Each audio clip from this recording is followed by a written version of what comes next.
Quand on m'a proposé de candidater pour la Cité européenne des scénaristes, j'ai sauté sur l'occasion parce que j'y ai vu la possibilité de me faire un réseau et d'avoir la possibilité d'expériences vraiment pratiques et d'immersion. Et c'est ce qui m'a beaucoup tenté dans l'aventure.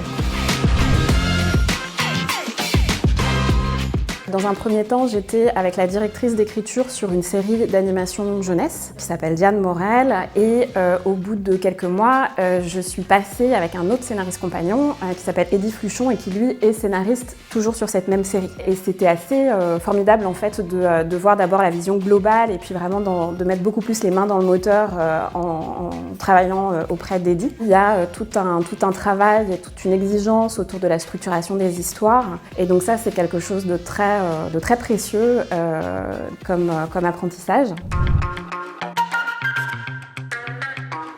Il y a vraiment le travail sur le scénario à proprement parler et ça passe beaucoup par le compagnonnage. Mais en fait, la formation englobe quelque chose de beaucoup plus large puisque ça recontextualise en fait le métier de scénariste. On doit en fait apprendre à faire la part des choses entre le travail qu'on propose, la manière dont il est perçu, la manière dont il faut le retravailler. C'est hyper stimulant.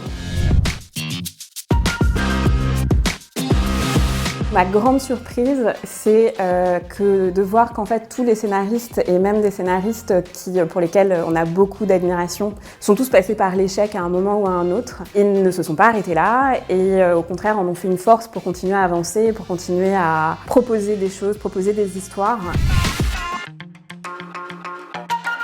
Ce que je me souhaite pour le reste de ma vie professionnelle, c'est beaucoup d'histoires, beaucoup de co-auteurs, beaucoup de personnes avec qui travailler et partager cette passion commune du scénario.